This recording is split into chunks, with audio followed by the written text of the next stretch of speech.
द्वादश स्कंद 11वां अध्याय। भगवान के अंग, उपांग और आयुधों का रहस्य तथा विभिन्न सूर्य गणों का वर्णन। शौनक जी ने कहा, सुत जी, आप भगवान के परम भक्त और बहुज्ञों के शिरोमणि हैं। हम लोग समस्त शास्त्रों के सिद्धांत के संबंध में आपसे एक विशेष प्रश्न पूछना चाहते हैं, क्योंकि आप उसके मर्मज्ञ हैं। हम लोग क्रिया योग का यथावत ज्ञान प्राप्त करना चाहते हैं, क्योंकि उसका कुशलता पूर्वक ठीक ठीक आचरण करने से मरण धर्मा पुरुष अमृतत्व प्राप्त कर लेता है। अतः आप हमें यह बतलाइए कि पांचरात्रादि तंत्रों की विधि जानने वाले लोग केवल श्री लक्ष्मीपति भगवान की आराधना करते समय किन किन तत्वों से उनके चरणाविंद, अंग, गरुड़ादि, उपांग, सुदर्शन आदि आयुध और कौस्तुभ आदि आभूषणों की कल्पना करते हैं। भगवान आपका कल्याण करें। श्री सुत जी ने कहा, शौनक जी, ब्रह्मा आदि आचार्यों ने, वेदों ने और पांचरात्र आदि संत ग्रंथों ने विष्णु भगवान की जिन विभूतियों का वर्णन किया है, मैं श्री गुरुदेव के चरणों में नमस्कार करके आप लोगों को वही सुनाता हूँ। भगवान के जिस चेतनाधिष्ठ विराट रूप में यह त्रिलोकी दिखाई देती है, वह प्रकृति, सूत्रात्मा, मैं तत्व, अहंकार और पंचतन मात्रा, इन 9 तत्वों के सहित 11 इंद्रिय तथा पंचभूत, इन 16 विकारों से बना हुआ है। यह भगवान का ही पुरुष रूप है।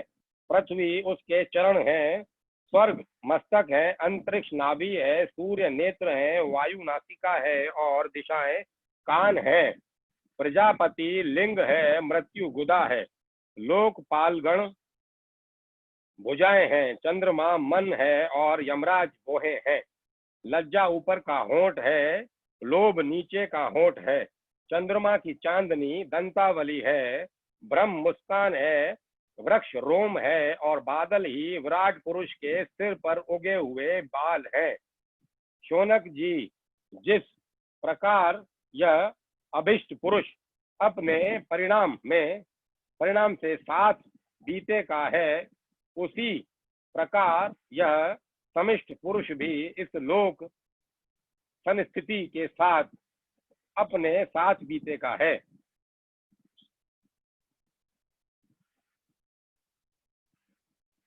शौनक जी, जिस प्रकार यह वैष्ट पुरुष अपने परिणाम से साथ बीते का है, उसी प्रकार वह समिष्ट पुरुष भी इस लोक संस्थिति के साथ अपने साथ बीते का है। स्वयं भगवान अजन्मा है। वे कौस्तुभ मणि के बहाने जीव चैतन्य रूप आत्म ज्योति को ही धारण करते हैं और उसकी सर्वव्यापिनी प्रभा को ही वक्ष स्थल पर श्री वत्स रूप से वे अपनी सतह रज आदि गुणों वाली माया को वनमाला के रूप से, छंद को पीतांबर के रूप से तथा अ उ म इन 3 मात्रा वाले प्रणव को यज्ञोपवीत के रूप में धारण करते हैं। देवादिदेव भगवान सांख्य और योग रूप मकराकृत कुंडल तथा सब लोकों को अभय करने वाले ब्रह्म लोक को ही मुकुट के रूप में धारण करते हैं। मूल प्रकृति ही उनकी शेष शैया है, जिस पर वे विराजमान रहते हैं, और धर्म ज्ञान आदि युक्त सतव गुण ही उनके नाभि कमल के रूप में वर्णित हुआ है। वे मन, इंद्रिय और शरीर संबंधी शक्तियों से युक्त प्राण तत्व रूप कौमुद की गदा, जल तत्व रूप पांचजन्य शंख और तेज सतव रूप सुदर्शन चक्र को धारण करते हैं। आकाश के समान निर्मल आकाश स्वरूप खड़ग, तमो में अज्ञान रूप ढाल, काल रूप श्रांग धनुष और परम का ही तर्कस धारण किए हुए हैं। इंद्रियों को ही भगवान के बाणों के रूप में इंद्रियों को ही भगवान के बाणों के रूप में कहा गया है। क्रिया शक्ति युक्त मन ही रथ है। तन मात्राएं रथ के बाहरी भाग है और वर अभय आदि के मुद्राओं से उनकी वरदान अभयदान आदि रूप में क्रियाशीलता प्रकट होती है। सूर्य मंडल अथवा अग्निमंडल ही भगवान की पूजा का स्थान है। अंतःकरण की शुद्धि ही मंत्र दीक्षा है और अपने समस्त पापों को नष्ट कर देना ही भगवान की पूजा है। ब्राह्मणों, समग्र ऐश्वर्य, धर्म, यश, लक्ष्मी, ज्ञान और वैराग्य, इन 6 पदार्थों का नाम ही लीला कमल है, जिसे भगवान अपने कर कमलों में धारण करते हैं। धर्म और यश को क्रमशः चवर और व्यंजन पंखे के रूप में तथा अपने निर्भय धाम वैंकुट को छत्र रूप से धारण किए हुए हैं। तीनों वेदों का ही नाम गरुड़ है। वे ही अंतर्यामी परमात्मा का वहन करते हैं। आत्मस्वरूप भगवान ही उनसे कभी न बिछड़ने वाली आत्मशक्ति का ही नाम लक्ष्मी है। आत्मस्वरूप भगवान की उनसे कभी न बिछड़ने वाली आत्मशक्ति का ही नाम लक्ष्मी है। भगवान के पार्षदों के नायक विश्वक्सेन, पांचरात्र आदि आगम रूप हैं। भगवान के स्वाभाविक गुण अणिमा महिमा आदि अष्ट सिद्धियों को ही नंद सुनंदा आदि 8 द्वारपाल कहते हैं। शौनक जी स्वयं भगवान ही वासुदेव, संकर्षण, प्रद्युम्न और अनिरुद्ध इन 4 मूर्तियों के रूप में अवस्थित है। इसीलिए उन्हीं को चतुर्व्यूह के रूप में कहा जाता है। वे ही जागृत अवस्था के अभिमानी विश्व बनकर शब्द, स्पर्श आदि बाह्य विषयों को ग्रहण करते हैं। वे ही स्वप्न अवस्था के अभिमानी तेजस बनकर ब्रह्म विषयों के बिना ही मन अनेक विषयों को देखते और ग्रहण करते हैं। वे ही सुषुप्ति अवस्था के अभिमानी प्राज्ञ बनकर विषय और मन के संस्कारों से युक्त अज्ञान से ढक जाते हैं और वही सबके साक्षी तुर्य रहकर समस्त ज्ञानों के अधिष्ठान रहते हैं। इस प्रकार अंग उपांग आयुध और आभूषणों से युक्त तथा वासुदेव, संकर्षण, प्रद्युम्न एवं अनिरुद्ध इन 4 मूर्तियों के रूप में प्रकट सर्वशक्तिमान भगवान श्री हरि ही क्रमशः विश्व, तेजस, प्राज्ञ और तुर्य रूप से प्रकाशित होते हैं। शौनक जी, वही सर्व स्वरूप भगवान वेदों के मूल कारण हैं। वे स्वयं प्रकाश एवं अपनी महिमा से परिपूर्ण हैं। वे अपनी माया से ब्रह्मा आदि रूपों एवं नामों से इस विश्व की सृष्टि, स्थिति और संहार संपन्न करते हैं। इन सब कर्मों और नामों से उनका ज्ञान कभी आवृत नहीं होता। यद्यपि शास्त्रों में भिन्न के समान उनका वर्णन हुआ है अवश्य, परंतु वे अपने भक्तों को आत्म स्वरूप से ही प्राप्त होते हैं। सच्चिदानंद स्वरूप श्री कृष्ण, आप अर्जुन के सखा हैं। आपने यदुवंश शिरोमणि के रूप में अवतार ग्रहण करके पृथ्वी के द्रोही भूपालों को भस्म कर दिया है। सबका पराक्रम सदा एक रस रहता है। वज्र की गोप बालाएं और आपके नारद आदि प्रेमी निरंतर आपके पवित्र यश का गान करते रहते हैं। गोविंद, आपके नाम, गुण और लीला आदि का श्रवण करने से ही जीव का मंगल हो जाता है। हम सब आपके सेवक हैं। आप कृपा करके हमारी रक्षा कीजिए। पुरुषोत्तम भगवान के चिन्ह भूत अंग उपांग और आयुध आदि के इस वर्णन का जो मनुष्य भगवान में ही चित्त लगाकर पवित्र होकर प्रातः काल पाठ करेगा, उसे सबके हृदय में रहने वाले ब्रह्म स्वरूप परमात्मा का ज्ञान हो जाएगा। शौनक जी ने कहा, सुत जी, भगवान श्री सुखदेव जी ने श्रीमद् भागवत कथा सुनाते समय राज ऋषि परीक्षित से 5वें स्कंद में कहा था कि ऋषि, गंधर्व, नाग, अप्सरा, यक्ष, राक्षस और देवताओं का एक सौर गण होता है और ये 7 प्रत्येक महीनों में बदलते रहते हैं। ये 12 गण अपने स्वामी द्वादश आदित्यों के साथ रहकर क्या काम करते हैं और उनके अंतर्गत व्यक्तियों के नाम क्या हैं, सूर्य के रूप में भी स्वयं भगवान ही हैं। इसीलिए उनके विभाग को हम बड़ी श्रद्धा के साथ सुनना चाहते हैं। आप कृपा करके कहिए। श्री सुत जी ने कहा, समस्त प्राणियों के आत्मा भगवान विष्णु ही है। अनादि अविद्या से अर्थात उनके अवास्तविक स्वरूप के अज्ञान से ही समस्त लोकों के व्यवहार प्रवर्तक प्राकृत सूर्य मंडल का निर्माण हुआ है। वही लोकों में भ्रमण किया करता है। असल में समस्त लोकों के आत्मा एवं आदिकर्ता एकमात्र श्री हरि ही अंतर्यामी रूप से सूर्य बने हुए हैं। वे यद्यपि एक ही हैं, तथापि ऋषियों ने उनका बहुत रूपों में वर्णन किया है। वे ही समस्त वैदिक क्रियाओं के मूल हैं। शौनक जी, एक भगवान ही माया के द्वारा काल देश यज्ञादि क्रिया करता सुरवा स्तुरवा आदि करण याज्ञादि कर्म वेद मंत्र शाकल्य आदि द्रव्य और फल रूप से 9 प्रकार के कहे जाते हैं। काल रूपधारी भगवान सूर्य लोकों का व्यवहार ठीक ठीक चलाने के लिए चैत्रादि 12 महीनों में अपने भिन्न भिन्न 12 गणों के साथ चक्कर लगाया करते हैं। शौनक जी, धाता नामक सूर्य, कृतस्थली अप्सरा, हेती राक्षस, वासुकी सर्प, रथकृत यक्ष, पुलस्त ऋषि और तुम्बरु गंधर्व ये चैत्र मास में अपना अपना कार्य संपन्न करते हैं।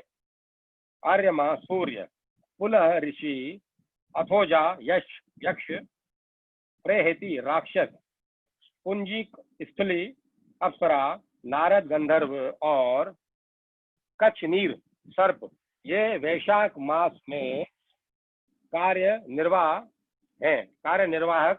हैं।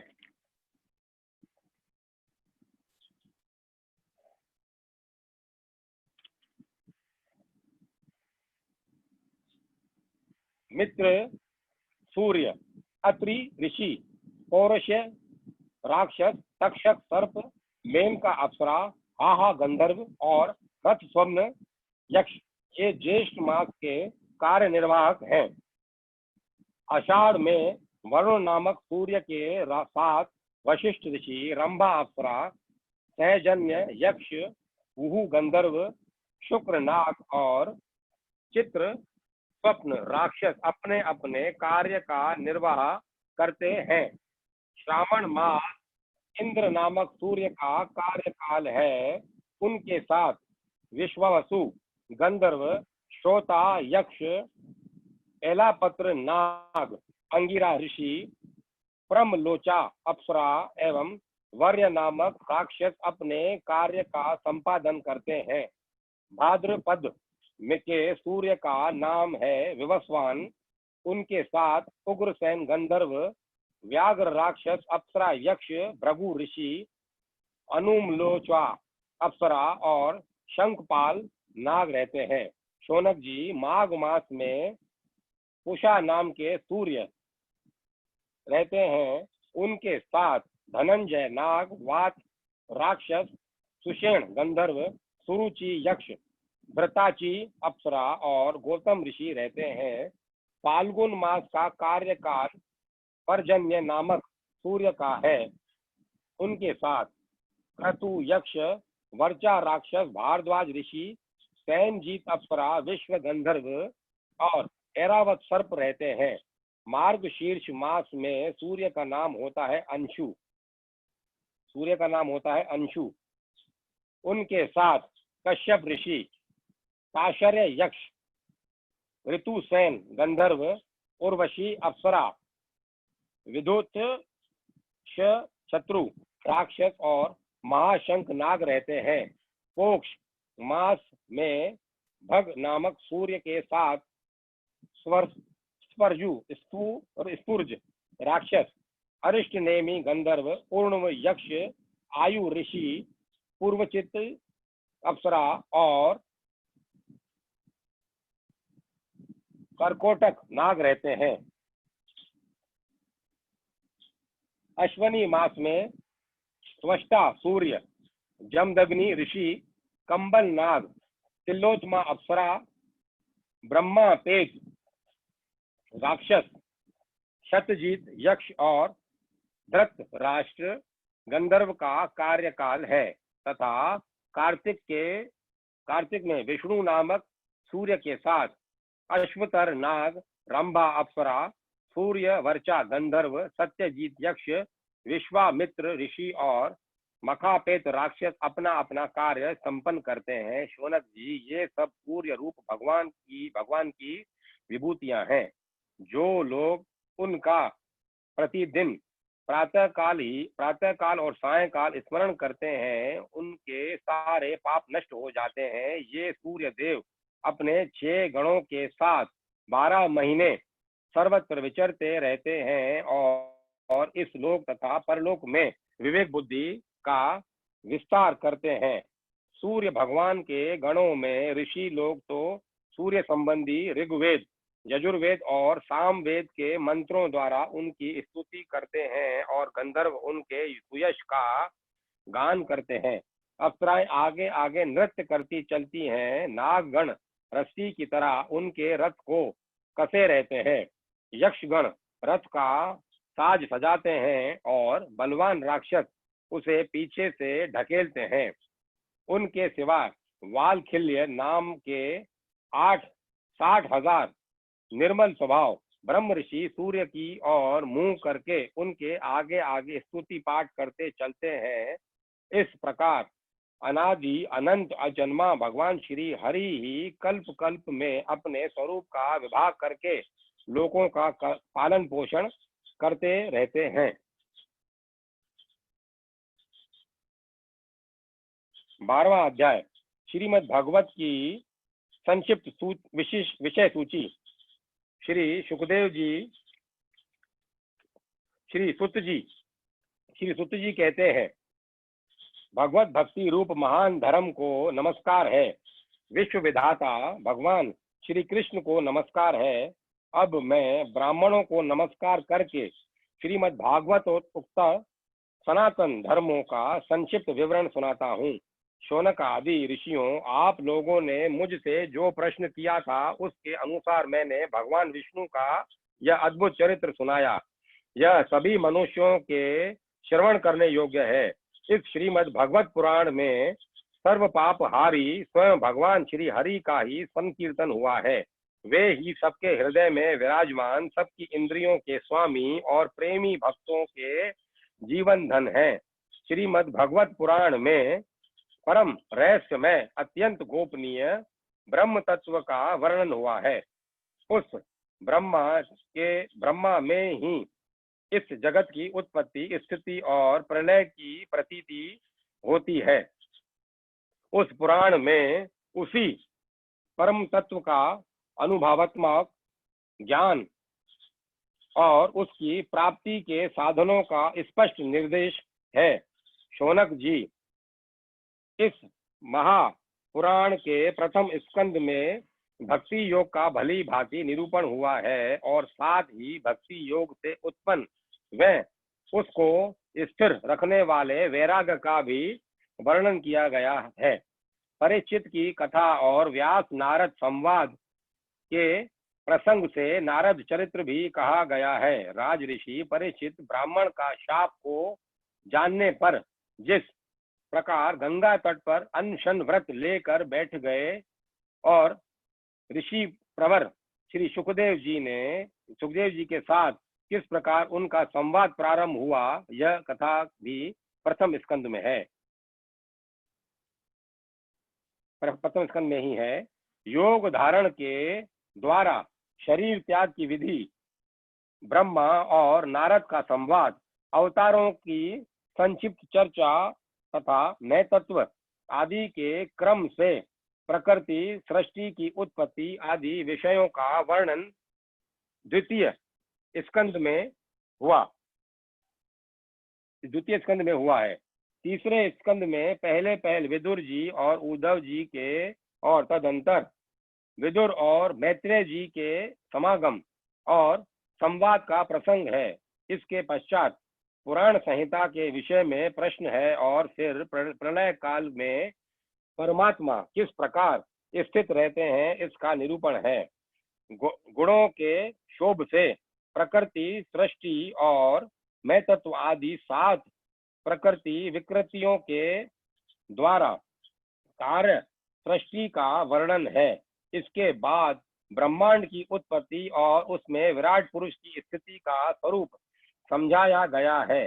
तदंतर स्थूल और सूक्ष्म काल का स्वरूप, लोक पद्म की उत्पत्ति, प्रलय, समुद्र से पृथ्वी का उद्धार करते समय वराह भगवान के द्वारा हिरण्याक्ष का वध, देवता, पशु, पक्षी और मनुष्यों की सृष्टि और एवं रुद्रों की उत्पत्ति का प्रसंग है।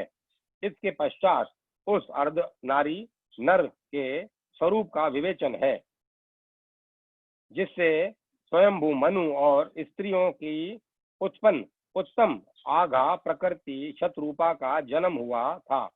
कर्दम प्रजापति का चरित्र, उनसे मनु पत्नियों का जन्म, महात्मा भगवान कपिल का अवतार और फिर कपिल देव और उनकी माता देवहूति के संवाद का प्रसंग आता है।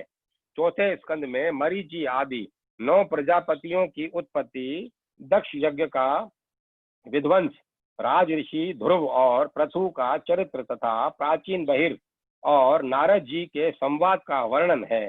5वें स्कंद में प्रियव्रत का उपाख्यान, नाभि, ऋषभ और भरत के चरित्र, दीप, वर्ष, समुद्र, पर्वत और नदियों का वर्णन, ज्योतिष चक्र के विस्तार एवं पाताल तथा नरकों की स्थिति का निरूपण हुआ है। शौनक आदि ऋषियों 6ठे स्कंद में ये विषय आए हैं।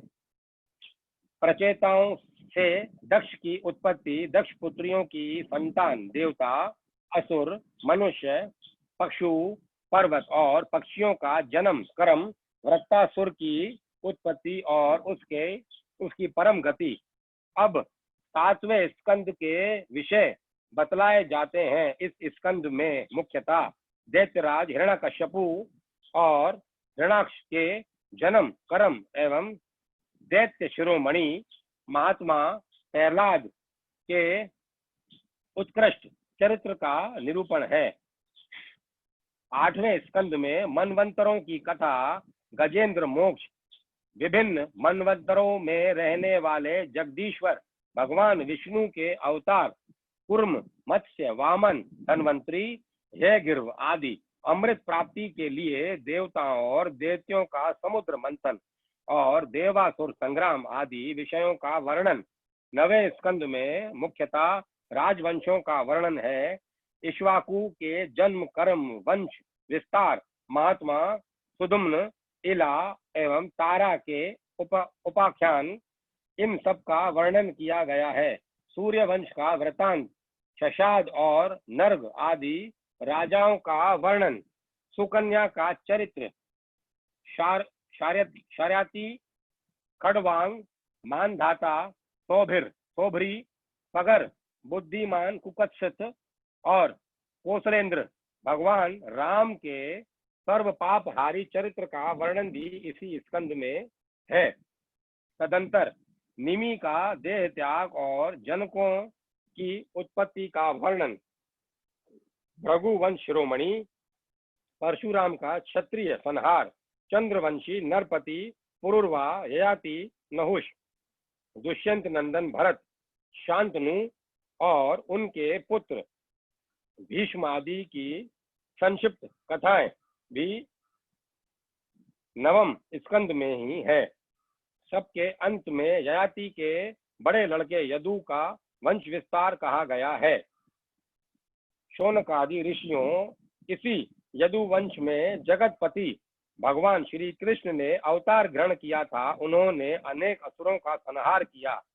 उनकी लीलाएं इतनी हैं कि कोई पार नहीं पा सकता। फिर भी 10वें स्कंद में उनका कुछ कीर्तन किया गया है। वसुदेव की पत्नी देवकी के गर्भ से उनका जन्म हुआ। गोकुल में नंद बाबा के घर जाकर बड़े। पूतना के प्राणों को दूध के साथ पी लिया। बचपन में ही छकड़े को उल्टा दिया। वृत्तावर्ण बकासुर एवं वृत्तासुर को पीस डाला। सपरिवार धेनुकासुर और प्रलंबासुर को मार डाला। दावानल से घिरे दो गोपों की रक्षा की। कालिय नाग का दमन किया। अजगर से नंद बाबा को छुड़ाया। इसके बाद गोपियों ने भगवान को पति रूप से प्राप्त करने के लिए व्रत किया और भगवान श्री कृष्ण ने प्रसन्न होकर उन्हें अभिमत वर दिया। भगवान ने यज्ञ पत्नियों पर कृपा की। उनके पतियों ब्राह्मणों को तथा पश्चात को बड़ा पश्चाताप हुआ। गंधर्व धारण गोवर्धन धारण की लीला करने पर इंद्र और कामधेनु ने आकर भगवान का यज्ञाभिषेक किया। शरद ऋतु की रात्रियों में ब्रज सुंदरियों के साथ रास क्रीड़ा की। दुष्ट शंखचूड़ अरिष्ट और केशी के वध की लीला हुई। तदंतर अक्रूर जी मथुरा से वृंदावन आए और उनके साथ भगवान श्री कृष्ण तथा बलराम जी ने मथुरा के लिए प्रस्थान किया। उस प्रसंग पर ब्रज सुंदरियों ने जो विलाप किया था उसका वर्णन है। राम और श्याम ने मथुरा में जाकर वहां की सजावट देखी और कुवलया पीड़, हाथी, मुष्टिक, चाणुर और कंस आदि का संहार किया। सांदीपनी गुरु के यहाँ विद्या अध्ययन करके उनके मृत पुत्र को लौटा लाए। शौनक आदि ऋषियों जिस समय भगवान श्री कृष्ण मथुरा में निवास कर रहे थे उस समय उन्होंने उद्धव और बलराम जी के साथ यदुवंशियों का सब प्रकार से प्रिय और हित किया। जरासंध कई बार बड़ी बड़ी सेनाएं लेकर आया और भगवान ने उनका उद्धार करके पृथ्वी का भार हल्का किया। काल यवन को मुचकुंद से भस्म करा दिया। द्वारकापुरी बसाकर रातों रात सबको वहां पहुंचा दिया। स्वर्ग से कल्प वृक्ष और सुधर्मा सभा ले आए। भगवान ने दल के दल शत्रुओं को युद्ध में पराजित करके रुक्मणी का हरण किया। बाणासुर के साथ युद्ध के प्रसंग में महादेव जी पर ऐसा बाण छोड़ा कि वे जमाई लेने लगे और इधर बाणासुर की भुजाएं काट डाली। प्रयाग ज्योतिषपुर के स्वामी भौमासुर को मारकर 16,000 कन्याएं ग्रहण की। शिशुपाल, पौंड्रक, शाल्व, दुष्ट, दंतवक्त्र, शंबासुर, द्विध, पीठ, मुर पंचजन्य आदि दैत्यों के बल पौरुष का वर्णन करके यह बात बतलाई गई कि भगवान ने उन्हें कैसे कैसे मारा।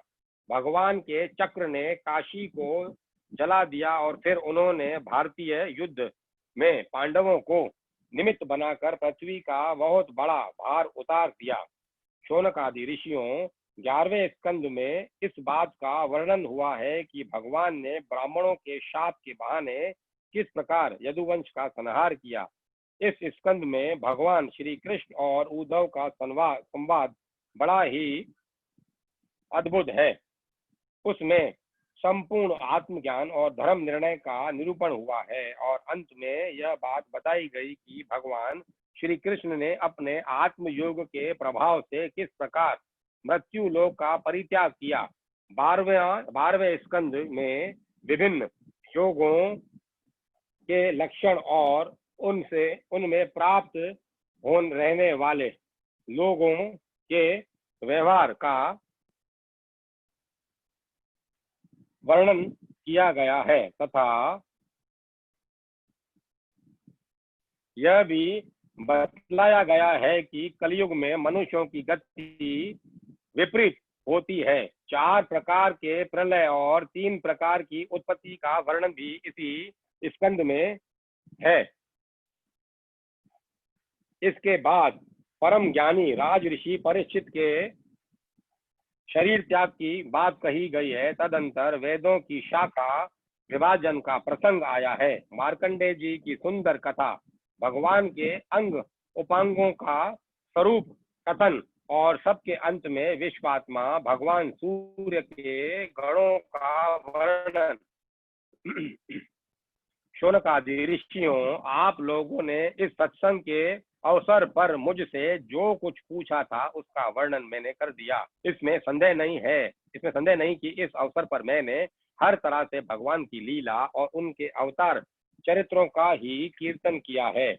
जो मनुष्य गिरते पड़ते फिसलते दुख भोगते अथवा छींकते समय विश्व विश्व विवशता से भी ऊंचे स्वर से बोल उठता है हरे नमः, वह सब पापों से मुक्त हो जाता है। हरे नमः, हरे नमः, हरे नमः।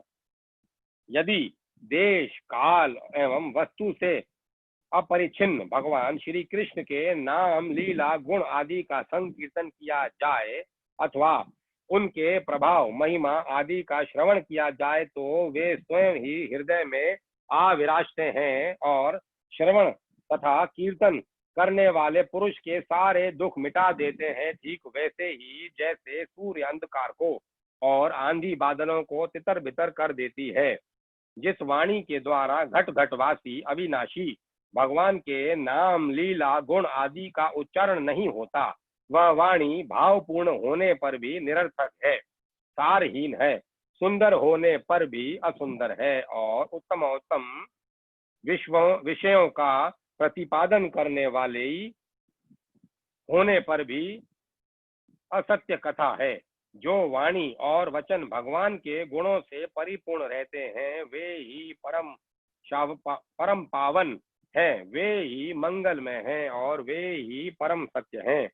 जिस वचन के द्वारा भगवान के परम पवित्र यश का गान होता है वही परम रमणीय, रुचिकर एवं प्रतिक्षण नया नया जान पड़ता है। उससे अनंत काल तक मन को परमानंद की अनुभूति होती रहती है। मनुष्यों का सार शोक चाहे वह समुद्र के समान लंबा और गहरा क्यों न हो, उस वचन के प्रभाव से सदा के लिए सूख जाता है। जिस वाणी से चाहे वह रस भाव अलंकार आदि से युक्त ही क्यों न हो, जगत को पवित्र करने वाले भगवान श्री कृष्ण के यश का कभी गान नहीं होता। वह भी कौओं के लिए उच्चिष्ट फेंकने की स्थान के समान अत्यंत अपवित्र है। मानस सरोवर निवासी हंस अथवा ब्रह्मधाम में विहार करने वाले भग उच्चारण बिंदा मिश्रित परम हंस भक्त उसका कभी सेवन नहीं करते। निर्मल हृदय वाले साधु जन तो वहीं निवास करते हैं जहां भगवान रहते हैं। इसके विपरीत जिसमें सुंदर रचना भी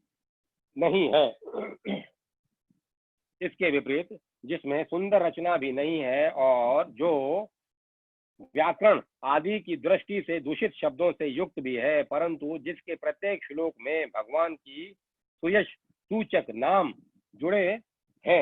जड़े हुए हैं, भगवान के सुयश सूचक नाम जड़े हुए हैं, वह वाणी लोगों के सारे पापों का नाश कर देती है। क्योंकि सत्पुरुष ऐसी ही वाणी का श्रवण गान और कीर्तन किया करते हैं। वह निर्मल ज्ञान भी जो मोक्ष की प्राप्ति का साक्षात साधन है, यदि भगवान की भक्ति से रहित हो तो उसकी उतनी शोभा नहीं होती। फिर जो कर्म भगवान को अर्पण किया गया है वह चाहे कितना भी ऊंचा क्यों न हो, सर्वदा अमंगल स्वरूप दुख देने वाला ही है। वह तो शोभन वर्णीय हो ही कैसे सकता है। वर्णाश्रम के अनुकूल आचरण, तपस्या और अध्ययन आदि के लिए जो बहुत बड़ा परिश्रम किया जाता है उसका फल है केवल यश अथवा लक्ष्मी की प्राप्ति।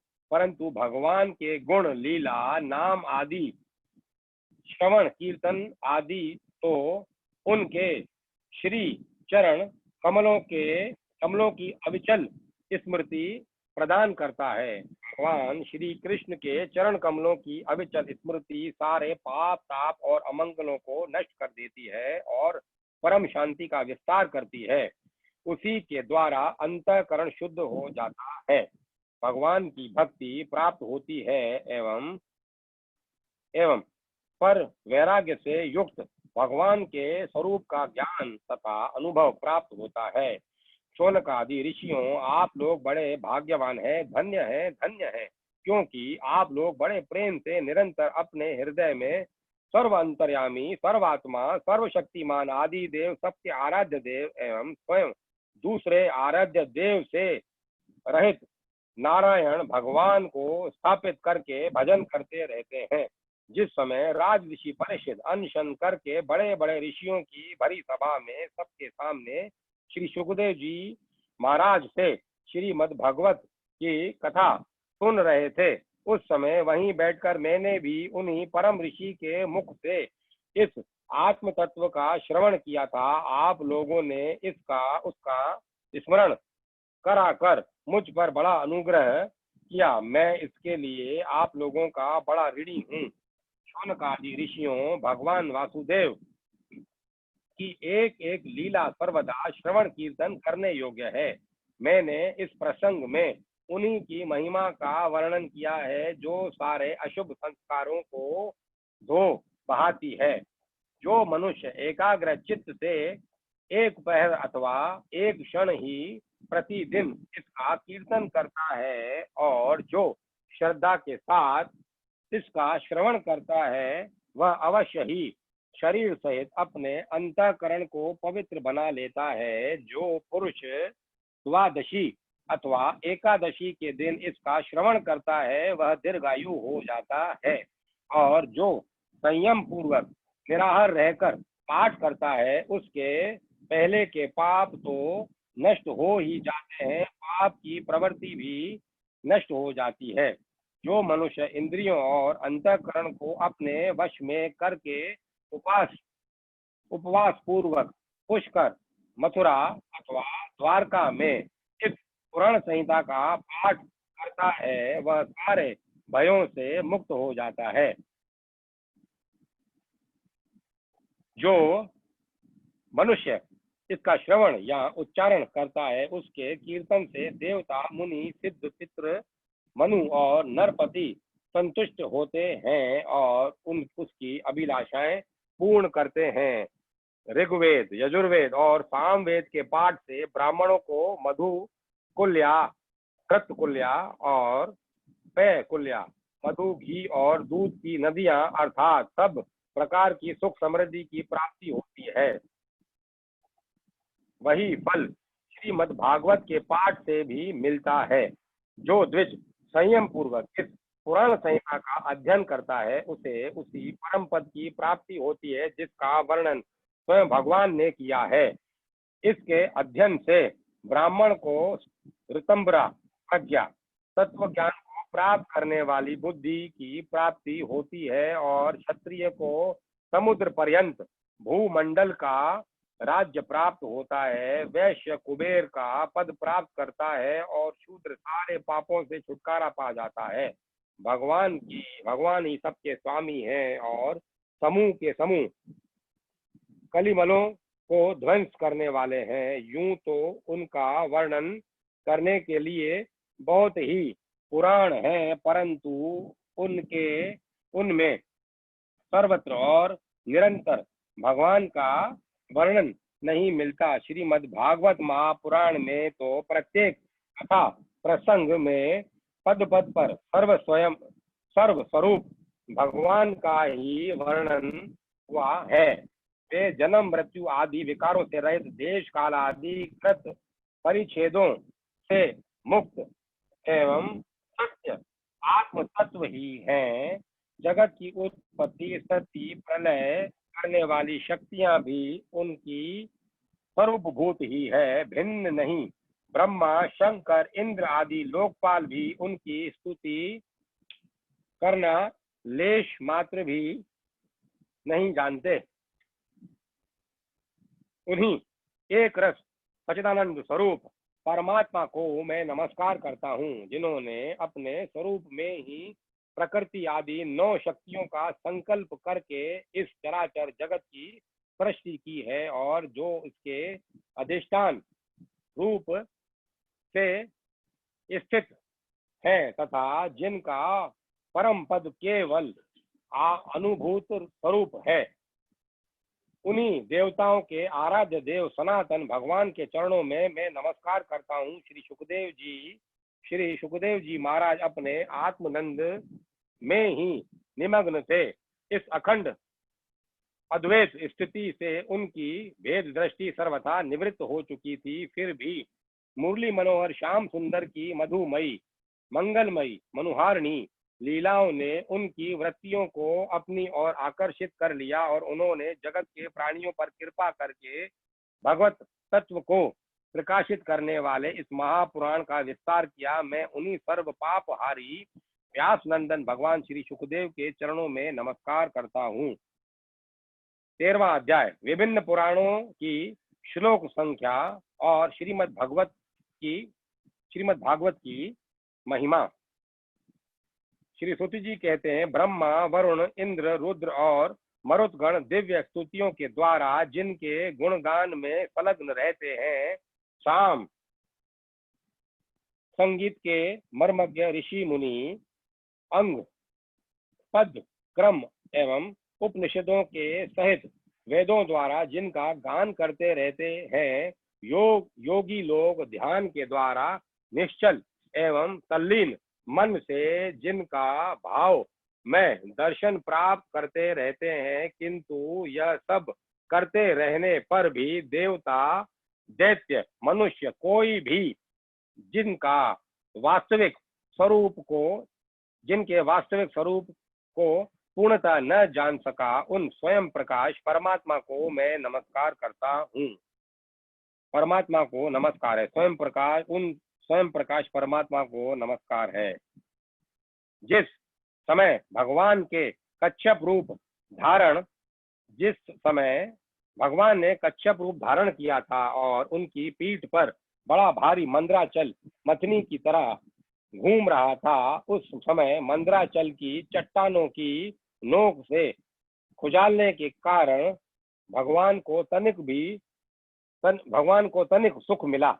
वे सो गए और श्वास की गति तनिक बढ़ गई। उस समय उस श्वास वायु से जो समुद्र के जल को धक्का लगा था, उसका संस्कार आज भी उसमें शेष है। आज भी समुद्र उसी श्वास वायु के थपेड़े के फलस्वरूप ज्वार भाटे के रूप में दिन रात चढ़ता उतरता रहता है। उसे अब तक विश्राम न मिला। भगवान की वही परम प्रभावशाली श्वास वायु आप लोगों की रक्षा करे। शौनक जी, आप पुराणों की अलग अलग श्लोक संख्या, उनका जोड़, श्रीमद् भागवत का प्रतिपाद विषय और उसका प्रयोजन भी सुनिए। इसके दान की पद्धति तथा दान और पाठ आदि की महिमा भी आप लोग श्रवण कीजिए। ब्रह्म पुराण के 10,000 श्लोक, पद्म पुराण के 55,000, श्री विष्णु पुराण के 23,000 और श्री शिव पुराण के श्लोक संख्या 24,000, श्रीमद् भागवत में 18,000, नारद पुराण में 25,000, मार्कंडेय पुराण में 9,000 तथा अग्नि पुराण में 15,400 श्लोक हैं। भविष्य पुराण की श्लोक संख्या 14,500 है और ब्रह्म विवर्त्य पुराण की 18,000 और लिंग पुराण में 11,000 श्लोक है। वराह पुराण में 24,000, स्कंद पुराण की श्लोक संख्या 81,100 है। वामन पुराण में 10,000, कुर्म पुराण 17,000 श्लोकों का और मत्स्य पुराण 14,000 श्लोकों का है। गरुड़ पुराण में 19,000 श्लोक हैं और ब्रह्मांड पुराण में 12,000। इस प्रकार सब पुराणों की श्लोक संख्या कुल मिलाकर 4 लाख होती है। इनमें श्रीमद् भागवत जैसा कि इनमें उनमें श्रीमद् भगवत जैसा कि पहले कहा जा चुका है 18,000 श्लोकों का है। शौनक जी, पहले पहल भगवान विष्णु ने अपनी नाभि कमल पर स्थित एवं संसार से भयभीत ब्रह्मा पर परम करुणा करके इस पुराण को प्रकाशित किया था। इसके आदि मध्य और अंत में वैराग्य उत्पन्न करने वाली बहुत सी कथाएं हैं। इस महापुराण में जो भगवान श्री हरि की लीला कथाएं हैं वे तो अमृत स्वरूप है ही। उनके सेवन से सत्पुरुष और देवताओं को बड़ा ही आनंद मिलता है। आप लोग जानते हैं कि समस्त उपनिषदों का सार है ब्रह्म और आत्मा का एकत्व रूप अद्वितीय सद वस्तु। वही श्रीमद् भागवत का प्रतिपाद्य विषय है। इसके निर्माण का प्रयोजन है एकमात्र केवल यह मोक्ष। जो पुरुष भाद्रपद मास की पूर्णिमा के दिन श्रीमद् भागवत को सुने, श्री भगवत को सोने के सिंहासन पर रखकर उसका दान करता है, उसे परम गति प्राप्त होती है। संतों की सभा में तभी तक दूसरे पुराणों की शोभा होती है जब तक सर्वश्रेष्ठ स्वयं श्रीमद् भागवत महापुराण के दर्शन नहीं होते। श्रीमद् भागवत समस्त उपनिषदों का सार है। जो इस रस सुधा का पान करके छक चुका है वह किसी और पुराण शास्त्र में रम नहीं सकता। जैसे नदियों में गंगा, देवताओं में विष्णु और वैष्णवों में श्री शंकर श्रेष्ठ सर्वश्रेष्ठ हैं, वैसे ही पुराणों में श्रीमद् भागवत है। शौनक आदि ऋषियों जैसे संपूर्ण क्षेत्रों में काशी सर्वश्रेष्ठ है, वैसे ही पुराणों में श्रीमद् भागवत का स्थान ऊंचा है। यह श्रीमद् भागवत पुराण सर्वथा निर्दोष है। भगवान के प्यारे भक्त वैष्णव इससे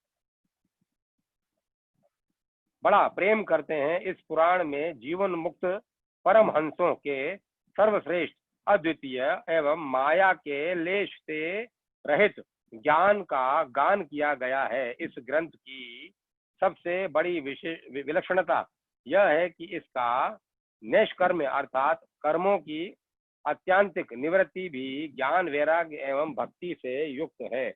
जो इसका श्रवण, पठन और मनन करने लगता है उसे भगवान की भक्ति प्राप्त हो जाती है और वह मुक्त हो जाता है। यह श्रीमद् भागवत भगवत तत्व ज्ञान का एक श्रेष्ठ प्रकाशक है। उसकी तुलना में और कोई भी पुराण नहीं है। इससे पहले स्वयं भगवान नारायण ने ब्रह्मा जी के लिए प्रकट किया था। फिर उन्होंने ही ब्रह्मा जी के रूप में देव ऋषि नारद को उपदेश किया और नारद जी के रूप में भगवान श्री कृष्ण देवपायन व्यास को, तदंतर उन्होंने ही व्यास रूप से योगींद्र सुखदेव जी को और श्री सुखदेव जी ने के रूप से अत्यंत करुणावश राज ऋषि परीक्षित को उपदेश किया। वे भगवान परम शुद्ध एवं मायामल से रहित हैं। शोक एवं और मृत्यु उनके पास तक नहीं फटक सकते। हम सब उन्हीं परम सत्य स्वरूप परमेश्वर का ध्यान करते हैं। हम उन सर्व साक्षी भगवान वासुदेव को नमस्कार करते हैं जिन्होंने कृपा करके मोक्षाभिलाषी ब्रह्मा जी को इस श्रीमद् भागवत महापुराण का उपदेश किया। साथ ही हम उन योगीराज ब्रह्म स्वरूप श्री सुखदेव जी को भी नमस्कार करते हैं जिन्होंने श्रीमद् भागवत कथा महापुराण सुनाकर संसार सर्प से डसे हुए राज ऋषि परीक्षित को मुक्त किया। देवताओं के आराध्य देव सर्वेश्वर आप ही सब हमारे एकमात्र स्वामी है सर्वस्व हैं। अब आप ऐसी कृपा कीजिए कि बार बार जन्म ग्रहण करते रहने पर भी आपके चरण कमलों में हमारी अविचल भक्ति बनी रहे। जिस भगवान के नामों का संकीर्तन सारे पापों को सर्वथा नष्ट कर देता है, और जिन भगवान के चरणों में आत्मसमर्पण, उनके चरणों में प्रणति सर्वदा के लिए सब प्रकार के दुखों को शांत कर देती है, उन्हीं परम तत्व स्वरूप श्री हरि को मैं नमस्कार करता हूँ। परम तत्व स्वरूप श्री हरि को मैं नमस्कार करता हूँ। परम तत्व स्वरूप श्री हरि को मैं नमस्कार करता हूँ। 12वां स्कंद समाप्त। संपूर्ण ग्रंथ समाप्त। तवदीय वस्तु गोविंद सभयमेव समर्पये तेन तद्वग्नि क्रम ले कम ले रति में यश शाश्वतम। ओम नमो भगवते वासुदेवाय। ओम नमो भगवते वासुदेवाय। ओम नमो भगवते वासुदेवाय। ओम नमो भगवते वासुदेवाय। ओम नमो भगवते वासुदेवाय। ओम नमो भगवते वासुदेवाय। ओम नमो भगवते वासुदेवाय। ओम नमो भगवते वासुदेवाय। ओम नमो भगवते वासुदेवाय। श्रीमद् भगवत महात्म्य, पहला अध्याय, परीक्षित और ब्रजनाभ का समागम। शांडिल्य मुनि के मुख से भगवान की लीला के रहस्य और ब्रजभूमि के महत्व का वर्णन। महर्षि व्यास कहते हैं, जिनका स्वरूप है सच्चिदानंद घन, जो अपने सौंदर्य और माधुर्य आदि गुणों से सबका मन अपनी ओर आकर्षित कर लेते हैं और सदा सर्वदा अनंत सुख की वर्षा करते रहते हैं, जिनकी शक्ति से इस विश्व की उत्पत्ति, स्थिति और प्रलय होते हैं, उन भगवान श्री कृष्ण को हम भक्ति रस का आस्वादन करने के लिए नित्य निरंतर प्रणाम करते हैं।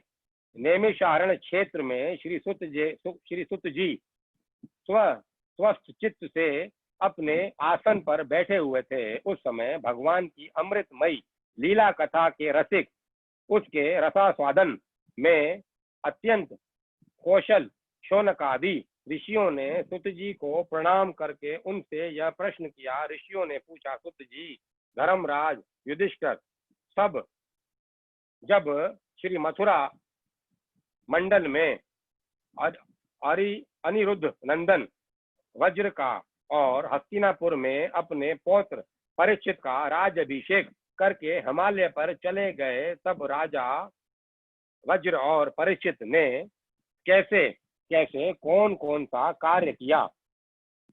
श्री सुत जी ने कहा, भगवान नारायण, नरोत्तम नर, देवी सरस्वती और महर्षि व्यास को नमस्कार करके शुद्ध चित्त होकर भगवत तत्व को प्रकाशित करने वाले इतिहास पुराण रूप जय का उच्चारण करना चाहिए।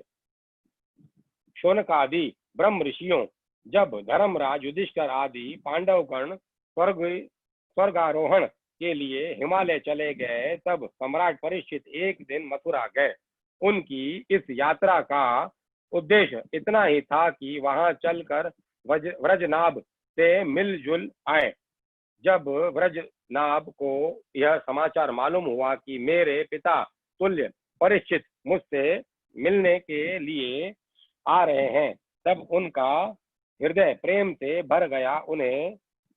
उन्होंने नगर से आगे बढ़कर उनकी अगवानी की चरणों में प्रणाम किया और बड़े प्रेम से उन्हें अपने महल में ले आए। वीर परीक्षित भगवान श्री कृष्ण के परम प्रेमी भक्त थे। उनका मन नित्य निरंतर आनंद घन श्री कृष्णचंद्र में ही रमता रहता था। उन्होंने भगवान श्री कृष्ण के परपौत्र वज्रनाभ का बड़े प्रेम से आलिंगन किया।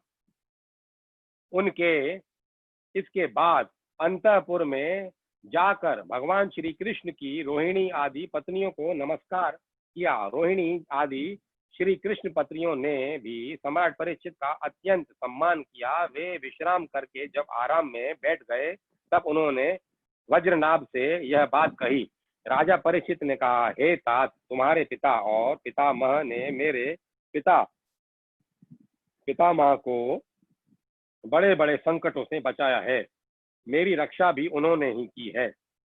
प्रिय वज्रनाभ, यदि मैं उनके उपकारों का बदला चुकाना चाहूं तो किसी प्रकार नहीं चुका सकता, इसीलिए मैं तुमसे प्रार्थना करता हूं कि तुम सुखपूर्वक अपने राजकाज में लगे रहो।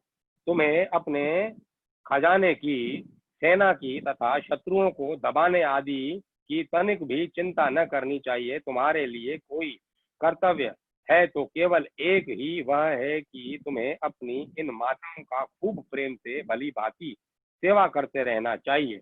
यदि कभी तुम्हारे ऊपर कोई आपत्ति विपत्ति आए अथवा किसी कारणवश तुम्हारे हृदय में अधिक कलेश का अनुभव हो तो मुझसे बताकर निश्चिंत हो जाना, मैं तुम्हारी सारी चिंताएं दूर कर दूंगा। सम्राट परीक्षित की यह बात सुनकर वज्रनाभ को बड़ी प्रसन्नता हुई। उन्होंने राजा परीक्षित से कहा। वज्रनाभ ने कहा, महाराज, आप मुझसे जो कुछ कह रहे हैं वह सर्वथा आपके अनुरूप है। आपके पिता ने भी मुझे धनुर्विद्या की शिक्षा देकर मेरा महान उपकार किया है, इसीलिए मुझे किसी बात की तनिक भी चिंता नहीं है, क्योंकि उनकी कृपा से मैं क्षत्रियोचित शूरवीरता से भली भांति संपन्न हूँ।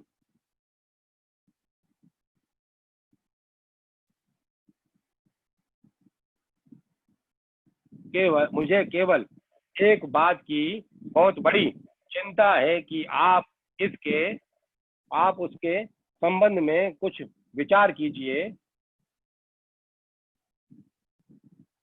यद्यपि मैं मथुरा मंडल के राज्य पर अभिषिक्त हूँ, तथापि मैं यहाँ निर्जन वन में ही रहता हूँ।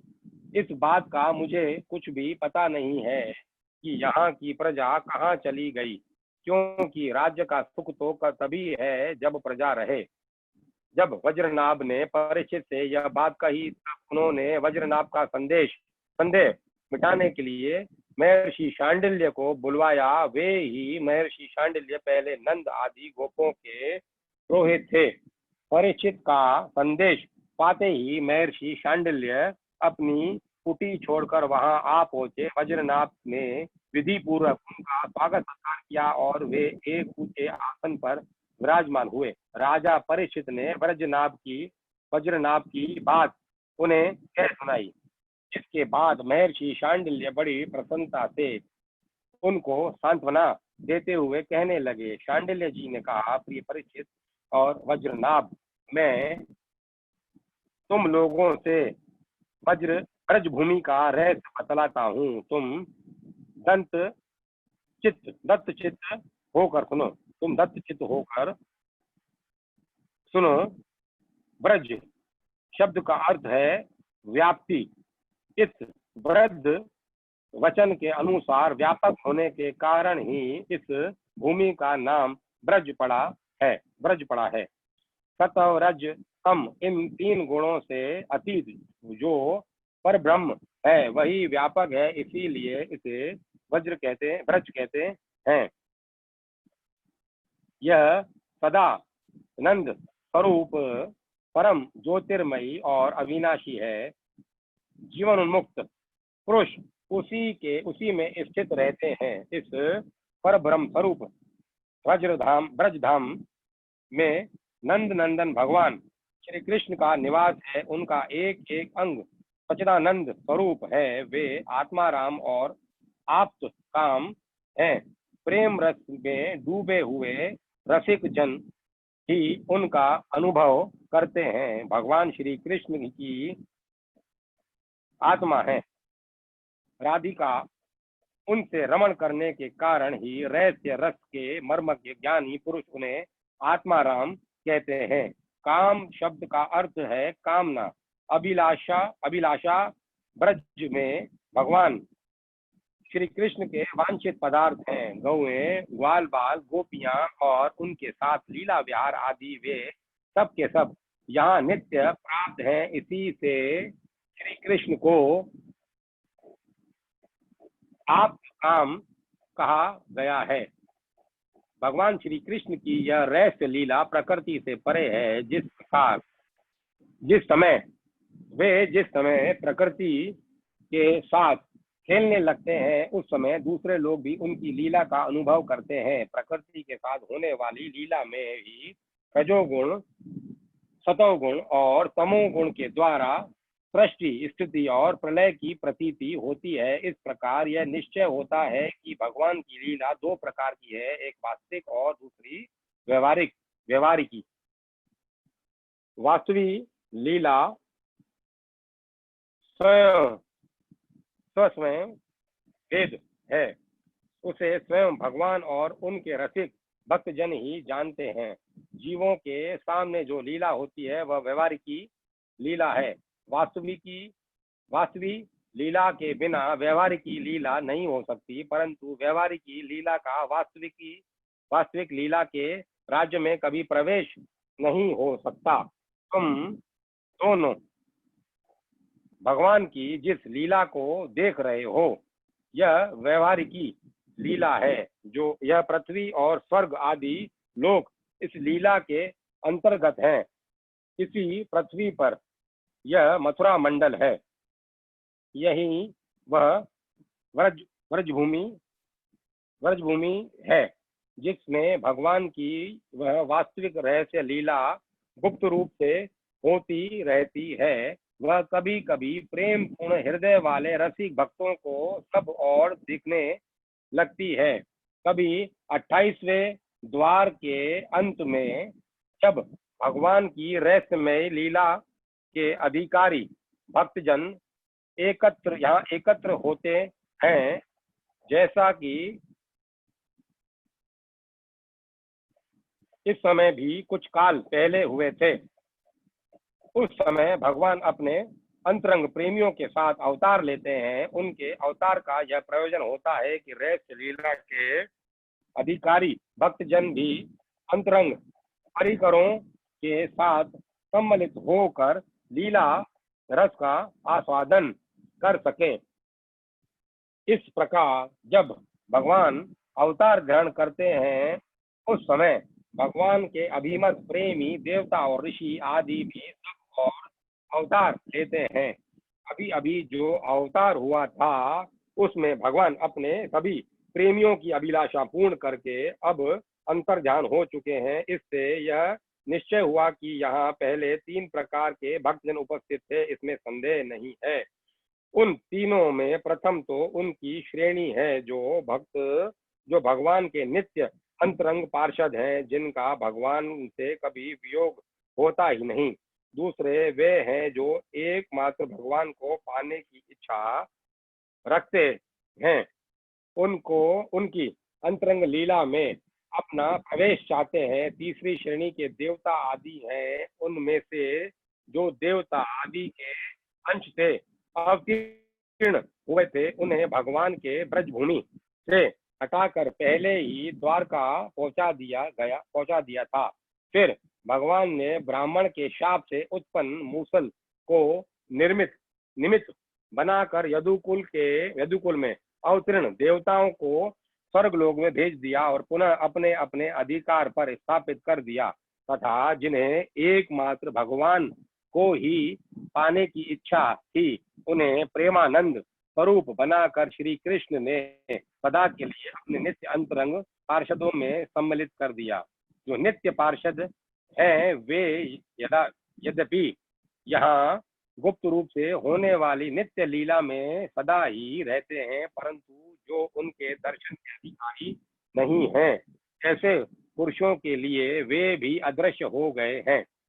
जो लोग व्यवहारिक लीला में स्थित हैं वे नित्य लीला का दर्शन पाने के अधिकारी नहीं है। इसीलिए यहाँ आने वालों को सब और निर्जन वन सूना ही सूना दिखाई देता है, क्योंकि वे वास्तविक लीला में स्थित भगत जनों को देख नहीं सकते। इसीलिए ब्रजनाभ तुम्हें तनिक भी चिंता न करनी चाहिए। तुम मेरी आशा से यहाँ बहुत से गांव बसाओ, इसमें निश्चय ही तुम्हारे मनोरथों से इससे निश्चय ही तुम्हारे मनोरथों की सिद्धि होगी। भगवान श्री कृष्ण ने जहाँ जैसी लीला की उसके अनुसार इस स्थान का नाम रखकर तुम अनेकों गांव बसाओ और इस प्रकार दिव्य ब्रज भूमि का भली भांति सेवन करते रहो। गोवर्धन, दीर्घ दर्शन ढीघ, मथुरा, महावन, गोकुल, नंदीग्राम, नंदन गांव और भ्रौत्सानु, बरसाना आदि में तुम्हें अपने लिए छावनी बनानी चाहिए। उन उन स्थानों में रहकर भगवान की लीला के स्थल, नदी, पर्वत, घाटी, सरोवर और कुंड तथा कुंचवन आदि का सेवन करते रहना चाहिए। ऐसा करने से तुम्हारे राज्य में प्रजा बहुत ही संपन्न होगी और तुम भी अत्यंत प्रसन्न रहोगे। यह ब्रजभूमि सच्चिदानंदमयी है, अतः तुम्हें प्रयत्न पूर्वक इस भूमि का सेवन करना चाहिए। मैं आशीर्वाद देता हूँ, मेरी कृपा से भगवान की लीला में के जितने भी स्थल हैं सब की तुम्हें ठीक ठीक पहचान हो जाएगी। वज्रनाभ ब्रजनाभ इस ब्रज वज्रनाभ इस ब्रजभूमि का सेवन करते रहने से तुम्हें किसी दिन उद्धव जी मिल जाएंगे। फिर तो अपनी माताओं सहित तुम उन्हीं से भूमिका तथा भगवान की लीला का रहस्य भी जान लोगे। मुनिवर शांडिल्य जी उन दोनों को इस प्रकार समझा बुझाकर भगवान श्री कृष्ण का स्मरण करते हुए अपने आश्रम पर चले गए। उनकी बातें सुनकर राजा परीक्षित और वज्र नाभ दोनों ही बहुत प्रसन्न हुए। दूसरा अध्याय, यमुना और श्री कृष्ण पत्नियों का संवाद। कीर्तनों उत्सव में उद्धव जी का प्रकट होना। ऋषियों ने पूछा, सुत जी, अब यह बतलाइए कि परीक्षित और वज्रनाभ को इस प्रकार आदेश देकर जब शांडिल्य मुनि अपने आश्रम को लौट गए तब उन दोनों राजाओं ने कैसे कैसे और कौन कौन सा काम किया। सुत जी कहते हैं, तदंतर महाराज परीक्षित ने इंद्रप्रस्थ दिल्ली से हजारों बड़े बड़े सेठों को बुलाकर मथुरा में रहने की जगह दी।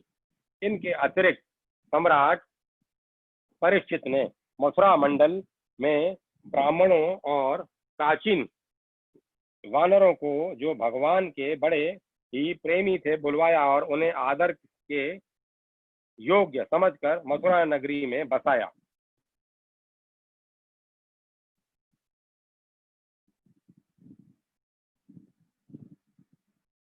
इस प्रकार राजा परीक्षित की सहायता और महर्षि शांडिल्य की कृपा से वज्रनाभ ने क्रमशः उन सभी स्थानों की खोज की जहां भगवान श्री कृष्ण अपने प्रेमी गोप गोपियों के साथ नाना प्रकार की लीलाएं करते थे। लीला स्थानों का ठीक ठीक निश्चय हो जाने पर उन्होंने वहां वहां की लीला के अनुसार उस स्थान का नामकरण किया। भगवान की लीला विग्रह के स्थान की तथा उन उन स्थानों पर अनेकों गांव बसाए। स्थान स्थान पर भगवान के नाम से कुंड और कुएं खुदवाए, कुंज और बगीचे लगवाए, शिव आदि देवताओं की स्थापना की। गोविंद देव, हरिदेव आदि नामों से भगवत विग्रह स्थापित किए।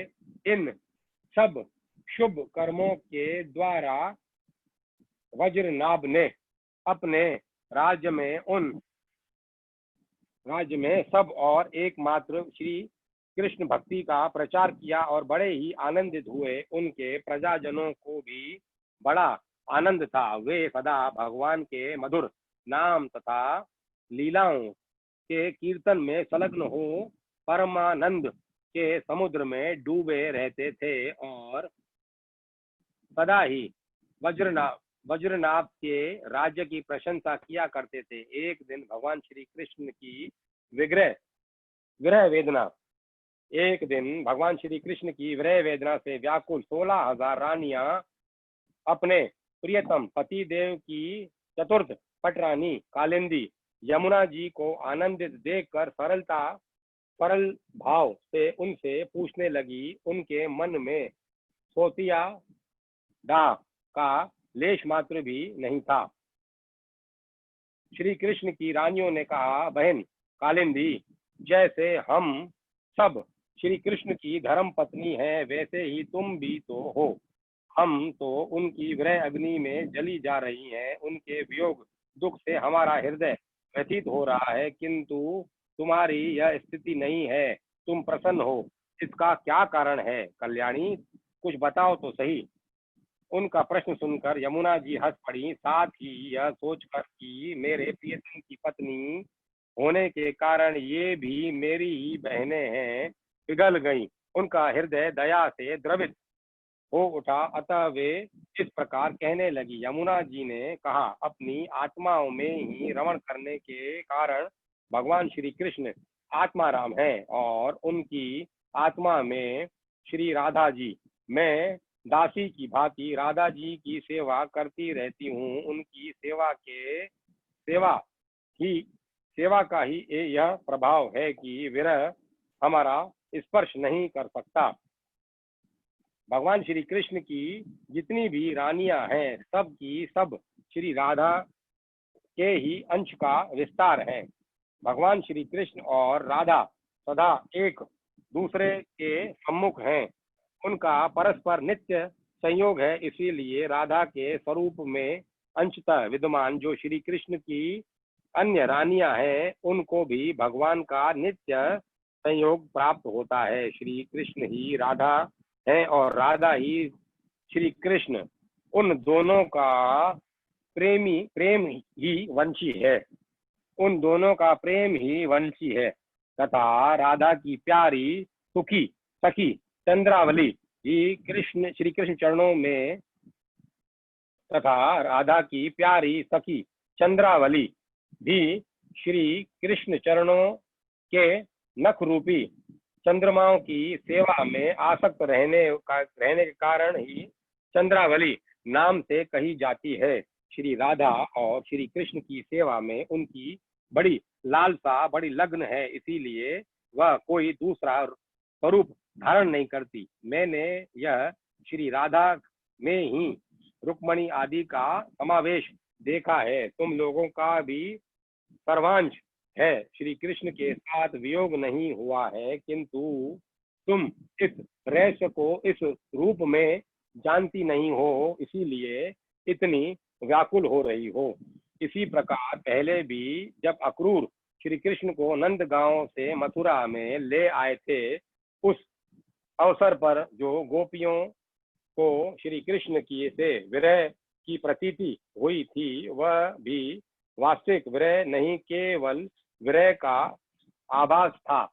इस बात को जब तक वे नहीं जानती थी, तब तक उन्हें बड़ा कष्ट हुआ। फिर जब उद्धव जी ने आकर उनका समाधान किया, तब वे इस बात को समझ सकी। यदि तुम्हें भी उद्धव जी का सत्संग प्राप्त हो जाए तो तुम सब भी अपने प्रियतम श्री कृष्ण के साथ नित्य विहार का सुख प्राप्त कर लोगी। श्री सुत जी कहते हैं कि ऋषिगण जब उन्होंने इस प्रकार समझाया, तब श्री कृष्ण की पत्नियां सदा प्रसन्न रहने वाले यमुना जी से पुनः बोली। उस समय उनके हृदय में इस बात की बड़ी लालसा थी कि किसी उपाय से उद्धव जी का दर्शन हो जिससे हम अपने प्रियतम के नित्य संयोग का सौभाग्य प्राप्त हो सके। श्री कृष्ण पत्नियों ने कहा, सखी तुम्हारा ही जीवन धन्य है, क्योंकि तुम्हें कभी भी अपने प्राणनाथ के वियोग का दुख नहीं भोगना पड़ा। जिन श्री राधिका जी की कृपा से तुम्हारे अभिष्ट अर्थ की सिद्धि हुई है, उनकी अब हम लोग भी दासी हुई। किंतु तुम अभी कह चुकी हो कि उद्धव जी के मिलने पर ही हमारे सभी मनोरथ पूर्ण होंगे। इसीलिए कालिंदी, अब ऐसा कोई उपाय बतलाओ जिससे उद्धव जी भी शीघ्र ही मिल जाएं। सुत जी कहते हैं, श्री कृष्ण की रानियों ने जब यमुना जी से इस प्रकार कहा, तब वे भगवान श्री कृष्णचंद्र की 16 कलाओं का चिंतन करती हुई उनसे कहने लगी। जब भगवान श्री कृष्ण अपने परम धाम को पधारने लगे, तब उन्होंने अपने मंत्री उद्धव से कहा, उद्धव, साधना करने की भूमि है बद्री का आश्रम, अतः अपनी साधना पूर्ण करने के लिए तुम वहीं जाओ। भगवान की इस आज्ञा के अनुसार उद्धव जी इस समय अपने साक्षात स्वरूप से बद्री का आश्रम में विराजमान हैं और वहां जाने वाले जिज्ञासु लोगों को भगवान के बताए हुए ज्ञान का उपदेश करते रहते हैं। साधन की फल रूपा भूमि है ब्रज भूमि। इससे भी इसके रहस्यों सहित भगवान ने पहले ही उद्धव को दे दिया था, किंतु वह फल भूमि यहाँ से भगवान के अंतर्ध्यान होने के साथ ही स्थूल दृष्टि से परे जा चुकी है। इसीलिए इस समय यहाँ उद्धव प्रत्यक्ष दिखाई नहीं पड़ते। फिर भी एक स्थान है जहाँ उद्धव जी का दर्शन हो सकता है। गोवर्धन पर्वत के निकट भगवान की लीला सहचरी गोपिकाओं की विहार स्थली, वहां की लता, अंकुर और बेलों के रूप में अवश्य ही उद्धव जी वहां निवास करते हैं। लताओं के रूप में उनके रहने का यही उद्देश्य है कि भगवान की प्रियतमा गोपियों की चरण रज उन पर पड़ती रहे। उद्धव जी के संबंध में एक निश्चित बात यह है कि उन्हें भगवान ने अपना उत्सव स्वरूप प्रदान किया है। भगवान का उत्सव उद्धव जी का अंग है, वे उससे अलग नहीं रह सकते। इसीलिए अब तुम लोग वज्रनाभ को साथ लेकर वहां जाओ और कुसुम सरोवर के पास ठहरो। भगवत भक्तों की मंडली एकत्र करके वीणा, वेणु और मृदंग आदि बाजों के साथ भगवान के नाम और लीलाओं के कीर्तन, भगवत संबंधी काव्य कथाओं के श्रवण तथा भगवत गुणगान से युक्त सरस संगीतों द्वारा महान उत्सव का विस्तार होगा। तब निश्चय है कि वहां उद्धव जी का दर्शन मिलेगा। वे ही भली भांति तुम सब लोगों के मनोरथ पूर्ण करेंगे। सुत जी कहते हैं, यमुना जी की बताई हुई बातें सुनकर श्री कृष्ण की रानियां बहुत प्रसन्न हुई।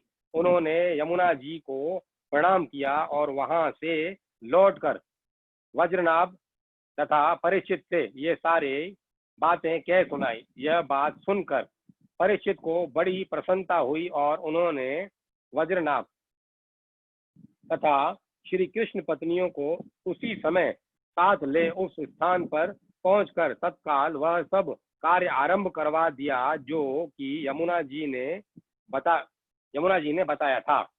गोवर्धन के निकट वृंदावन के भीतर कुसुम सरोवर पर जो सखियों की विहार स्थली है, वहां की श्री कृष्ण कीर्तन का उत्सव आरंभ हुआ। वृषभानु नंदिनी श्री राधा जी तथा उनके प्रियतम श्री कृष्ण की वह लीला भूमि जब साक्षात संकीर्तन की शोभा से संपन्न हो गई, उस समय वहां रहने वाले सब भक्तजन एकाग्र हो गए। उनके मन की वृत्ति कहीं अन्यत्र न जाती थी। तदंतर सबके देखते देखते वहां फैले हुए तृण, गुलम और लताओं के समूह से प्रकट होकर श्री उद्धव जी सबके सामने आए। उनका शरीर श्याम वर्ण था, उस पर पीतांबर शोभा पा रहा था। वे गले में वनमाला और गुंजा की माला धारण किए हुए थे तथा मुख से बार बार गोपी वल्लभ श्री कृष्ण की मधुर लीला का गान कर रहे थे। उद्धव जी के आगमन से उस संकीर्तनोत्सव की शोभा कई गुना बढ़ गई। जैसे स्फटिक मणि की बनी हुई अट्टालिका की छत पर चांदनी छिटकने से उसकी शोभा बहुत बढ़ जाती है। उस समय सभी लोग आनंद के समुद्र में निमग्न हो अपना सब कुछ भूल गए, सुध बुध खो बैठे। थोड़ी देर बाद जब उनकी चेतना दिव्य लोक से नीचे आई, अर्थात जब उन्हें होश हुआ, तब उद्धव जी को भगवान श्री कृष्ण के स्वरूप में उपस्थित देख अपना मनोरथ पूर्ण हो जाने के कारण प्रसन्न हो वे उनको उनकी पूजा करने लगी।